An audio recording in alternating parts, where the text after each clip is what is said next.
నాలుగున్నరేళ్లుగా వెనుకబడిన వర్గాలకు సీఎం జగన్ చేసిన మేలును వివరిస్తూ వైఎస్ఆర్సీపీ చేపట్టిన సామాజిక సాధికార యాత్ర ప్రభంజనంలా సాగుతోంది.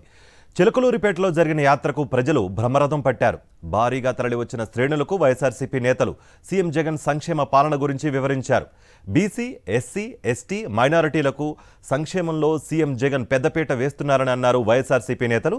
దేశంలో అభివృద్ధితో పాటు సామాజిక న్యాయాన్ని అందిస్తున్న ఘనత సీఎం జగన్కే దక్కిందని చెప్పారు. మేనిఫెస్టోలో ఇచ్చిన హామీలన్నింటినీ సీఎం అమలు చేశారన్నారు.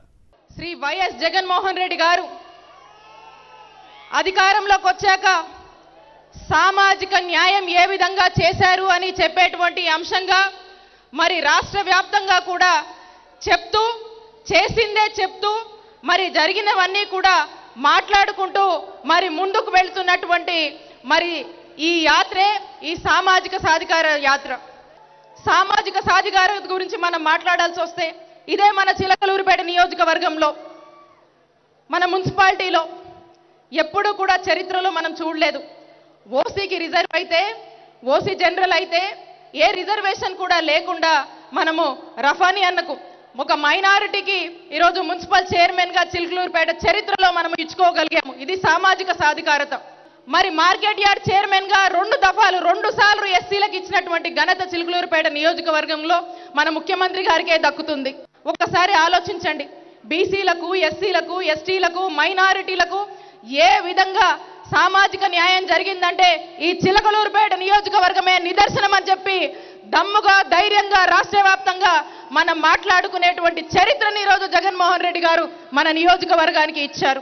ఈ రాష్ట్రంలో పేదరికం ఉండకూడదు, పేదరికాన్ని పారదోయాలనే ఉద్దేశంతో ఎన్నో పథకాలు రూపొందించి ఈరోజు పేదరికంలో నుంచి బయట రావాలంటే ఏం చేయాలి అనేది ఉద్దేశంతో నాడు నేడు కార్యక్రమం ఏర్పాటు చేసి కులం చూడకుండా, మతం చూడకుండా, పార్టీలు చూడకుండా అందరినీ న్యాయం చేసే విధంగా అడుగులు వేస్తూ మరి ముందుకు వెళ్తూ ఈ ఆంధ్ర రాష్ట్రాన్ని రాబోయే కాలంలో ఒక మంచి రాష్ట్రంగా తీర్చిదిద్దే ప్రయత్నం, ఆ ప్రయత్నం అనుగుణంగా ఎన్నో పథకాలు రూపొందించేసి ఈ రాష్ట్రాన్ని ముందుకు తీసుకెళ్ళడానికి ఆహారశులు కృషి చేస్తూ మరి రాబోయే కాలంలో వైఎస్ఆర్ కాంగ్రెస్ పార్టీని మంచి మెజార్టీతో మీరందరూ గెలిపించవలసిందిగా, అదేవిధంగా మరి రాబోయే తరాల కోసం ఆయన చేస్తున్న కృషికి మీ అందరి సహకారం కావాలని చెప్పేసి కోరుకుంటూ, అదేవిధంగా మరి మల్లెల రాజేష్ గారిని మంచి మెజార్టీతో గెలిపించవలసిందిగా కోరుకుంటూ